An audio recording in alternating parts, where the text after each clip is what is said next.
Saturday morning, a week after the longest day ultra. Just parked at Andrea's house near Paris Mountain, and gonna run towards Paris Mountain. And he was right. There was a lot of hills. Just to start off and coming from his place.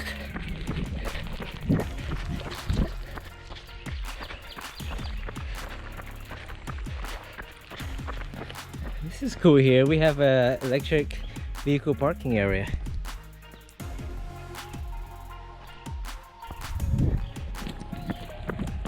Too bad I don't have one.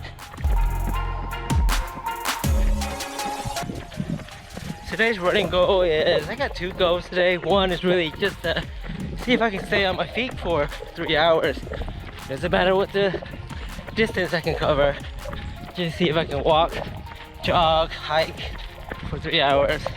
And the other one is use my nutrition during the run or the session, and try to get in and see if I can get like 200 calories in per hour. Try to get used to it, because you know, when you're running a race and you're actually taking a lot of nutrition but you don't do it in the training, it might mess up during the race itself.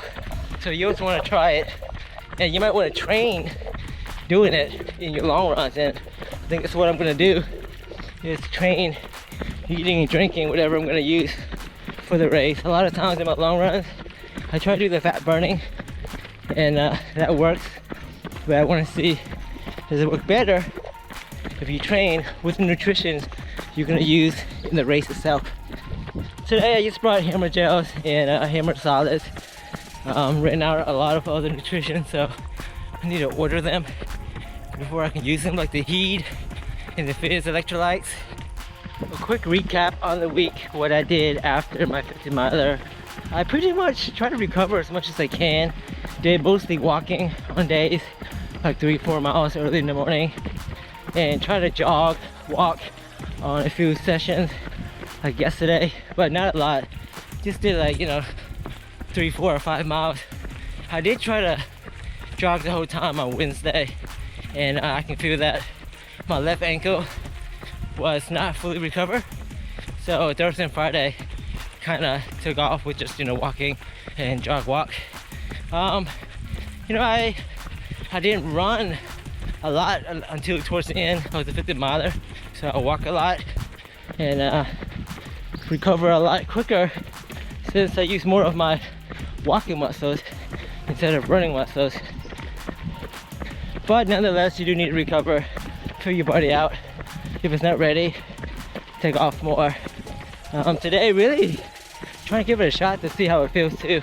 Yesterday I felt alright when I did my walk jog, and today, see if I can stay up for 3 hours.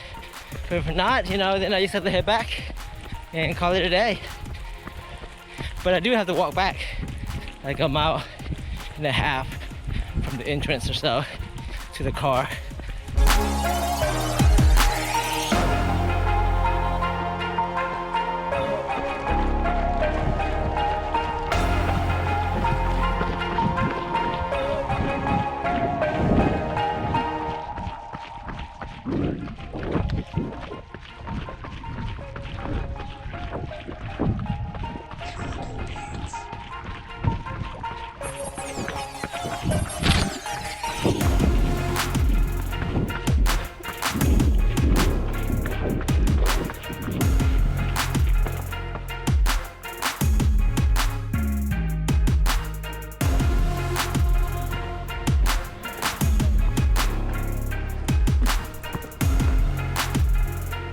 Just past an hour and 27 minutes, 6.8 miles, so not even 7 miles yet.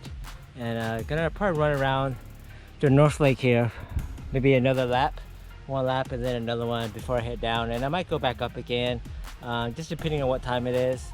Trying to just schedule where I'll get back to the car about 3 hours. And I'm feeling all right, gonna take another gel. Took a gel at 45 minutes, and then I'm gonna take another gel now, either a gel or the solids, just to get a different texture in. In my long run, which I'm gonna plan on doing for this Indiana, which I hope we still have it, but there's still a lot of discussion because COVID is kind of coming back up. Certain states, hot spots like Texas, California, South Carolina. But yeah, want to get back training, and you really want to get your body, really is your digestive train used to taking in nutrients while you're running or on the move. And the best session to train is really the long run whenever you do it, 15, 20, even 30 miles. Because what you don't want to do is train on fat burning and then all of a sudden get in the race, 50 miler or 100 miler, and then start taking nutrition in, and your body's not used to it.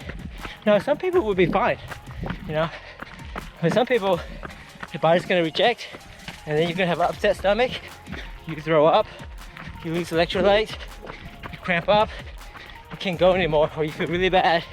But the longer the run is, you might have time to recover. But sometimes you don't.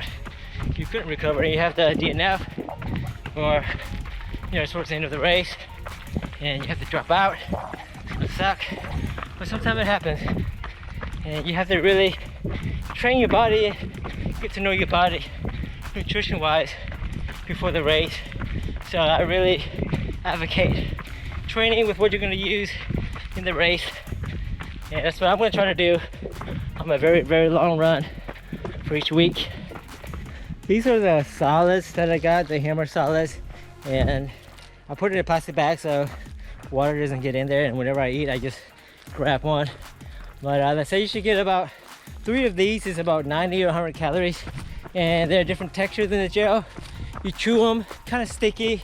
Better to have water to get them in after you take them. So took 2 gels already. I'm gonna start taking these. So 2 hours now, got about an hour left, and my feet is hanging in there, walking, jogging, and hiking.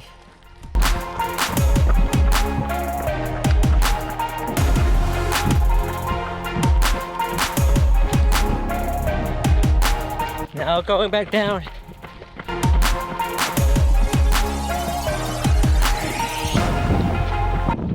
Just past 2 hours and 30 minutes, and just past 12 miles. So by the time I get back down, maybe it'd be like 14 or 15 miles by the time I hit 3 hours or close to it.